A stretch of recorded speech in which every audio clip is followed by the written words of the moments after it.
It's August, which means that I can both say that it's summerween and it's time to start hoarding scary books for colder weather. Isn't that great? Best of both worlds. Hi, I'm Steph and I love to read and review and recommend otherworldly stories. And today I'm coming at you with 5 horror books I adore. I hate long intros, so let's just get right into it. If you love very unsettling, very insidious small towns, you're going to love Jackal. Our main character is Liz. She is freshly single and definitely still feeling raw from her breakup. She was raised in this small, predominantly white Rust Belt town, and she swore that she was never ever going to go back. But there's always a but. Her best friend is getting married, and so she has to support her, so she's going home, but only for 48 hours. Just for the wedding, just for some brief hellos and congratulations, and then she can get back out of there. And everything goes well at first, except during the reception, the couple's young daughter, Caroline, disappears into the woods. And obviously, Liz has got to stay. She's all in. She's got to help them find Caroline. But she starts to uncover a pattern, and she starts realizing that there have been a lot of young black girls who have been disappearing in the woods of her hometown. There's some dark and messy history here, and Liz has got to find Caroline and uncover the truth before it's too late. This is a super twisty story, and you flip between scenes from the past and scenes from the present and mysterious narrators who don't get revealed until later on. I thought the writing was super gripping, and I was coming up with theories the whole time. And honestly, you may have heard me talk about Harrow. I feel like I'm pretty good at theories, but here I got a lot wrong. There were some surprises. My heart was pounding so hard because things were scary, but aside from the horror, I also felt all this anguish and rage alongside Liz. And of course, the author isn't making this stuff up. Well, some of it she is, but she's also building on reality, because disappearances of black women and girls are consistently ignored. And this is a made-up small town, but there are plenty of real small towns just like it. Towns that cultivate hate of anyone who's different, and they have these massive gaps that just keep widening and widening. So it takes all of that reality, all of that truth, and just builds on top of it and adds this otherworldly violence and this otherworldly monstrosity and mystery. Anyway, I found all of that super captivating. And the forest especially was a brilliant setting. I felt like it was its own character. And it was very, very scary. Like, I would have been afraid to be alone there. I guessed some of the elements and some of the corruption, but like I mentioned, I was definitely taken by surprise. And this ending was wild. One of the most creative endings I've had the pleasure to read in a really long time. It was satisfying, and it was very cool, and it was also a bit somber. And I've put this book in videos where I recommend books for theater people a lot because it does feel very theatrical. And I swear, I had this thought while reading, and I didn't know until I looked it up afterwards, but the author is actually a playwright, so it all makes sense. She's very good at blocking. Anyway, this will hurt you, but it is also a delight. Okay, if I have not turned you on to Stephen Graham Jones in one of my videos yet, let me talk to you about The Only Good Indians. I love the trilogy that starts with My Heart is a Chainsaw as well. I think that's called the Indian Lake trilogy, but this one is a standalone. His writing style is so unique and so particular, and he has this very peculiar vibe. I feel like I can't say this about a ton of authors, but if you gave me like a blind writing sample, I feel like I could pick out Stephen Graham Jones from a bunch of other paragraphs from a bunch of other writers. Like, easy. Yup, that is him. Anyway, his writing is so deep and so compelling and so candid. But I do always want to be honest with you all, and I will say that sometimes his style makes the book sort of hard to understand. And that can deter people, and it can make the plot feel choppy at times as well. But personally, I think it's worth it, and I think his style is really cool and 100% worth getting used to. So that's just me trying to make sure you give it a chance and you don't DNF. But let's get into the story. So our main characters are these 4 indigenous men, and they make this disturbing choice during hunting season while they're taking down an elk. Then fast forward 10 years and they're all being haunted. Not literally,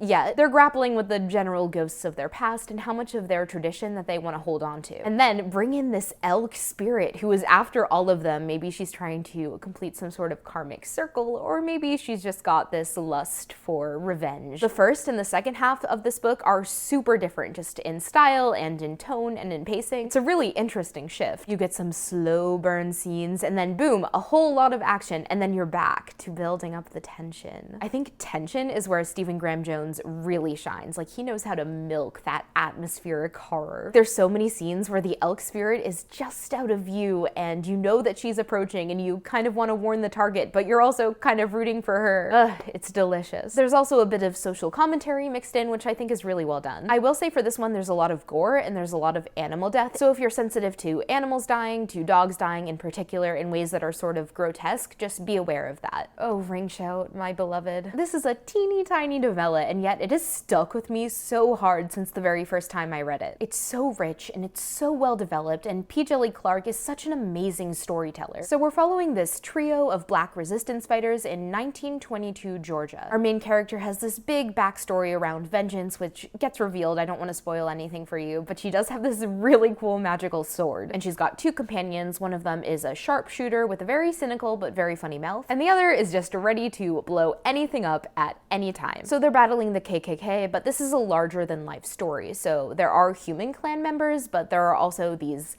alien, grotesque, Lovecraftian Ku Klux monsters. And the monsters and the humans are brewing this big plan around the next screening of The Birth of a Nation. This little novella is ridiculously cinematic. Like, I cannot express to you how crystal clear the imagery is. You will see everything happening right before your eyes, and a lot of the descriptions are incredibly creative. And the characters, they're so well developed for such a short piece. I felt so linked to everyone and so attached. I was devastated when the story ended. It's a swirl of black mysticism and history, and it feels so real. Like, the magic and the other elements layered on top of the reality just makes sense. It's also got an awesome found family and these explorations of loyalty between family and between community members. I know, that's very sweet, but this is also a horror story, and it's asking a lot of questions about hate. Like, how does hate fester, and who does hate empower? And when is it useful to have hate? When does it sort of turn into a righteous rage and empower you, versus when does it almost suck out your humanity? When does it almost debilitate you? It's a fascinating little piece. You've just got to go read it. Okay, now let's get back into the paranormal with delicious monsters. Our story has got two timelines and two narrators. Both are black teenage girls. It's chilling and it's captivating and it's empowering, and it's one of those books that has just stuck with me, which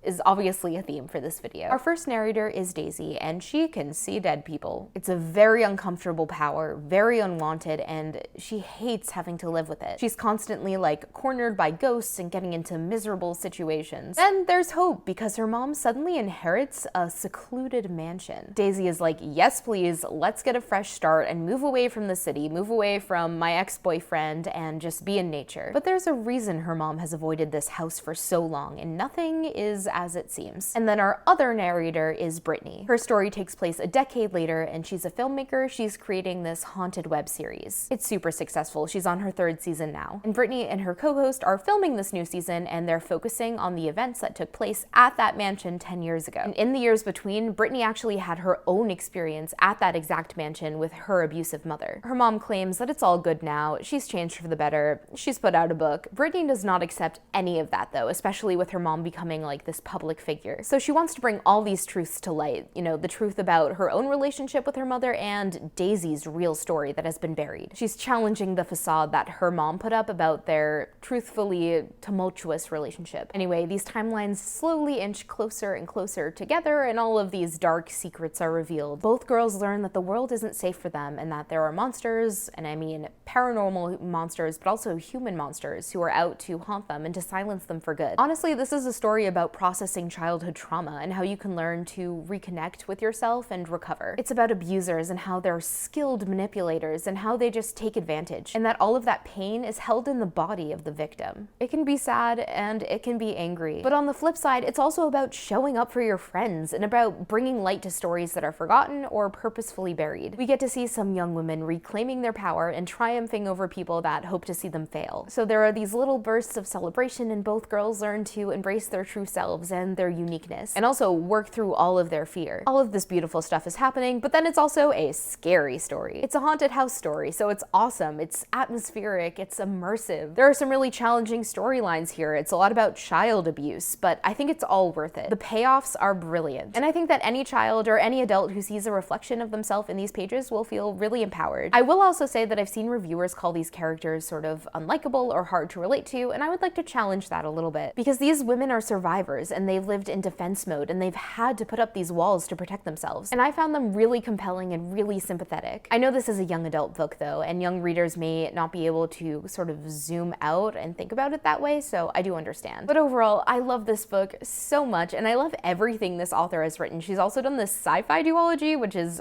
fantastic, and she has another horror book called Tender Beasts, which I've also reviewed and enjoyed. Let's talk about book number 5. This is the newest release. It just came out a couple weeks ago, and it's called called The Blonde Dies First. If you are into slasher films and also picking apart slasher films and thinking about what works and what doesn't, and challenging the genre and thinking about tropes that are maybe harmful, you're gonna eat this up. Because it is very meta and it also has a lot of great dark humor. So our main character is Devin, and she has a twin sister, Drew. Drew is sort of a genius, and they've been a bit separated for the past couple of years because Drew went to this separate private school and made this whole other group of friends, and now she's graduating a whole year early. So Devin and the OG group of friends are trying to plan the best summer ever because they know that after this, once Drew is in college, things will sort of change and shift, so they want their last summer all together as a group to be the absolute best summer ever. Except the first thing they do is go to a party with Drew and her fancy private school friends who none of them really know, and one of them whips out a Ouija board. And Drew just goes along with it, and even though Devin and her group of friends are like, okay,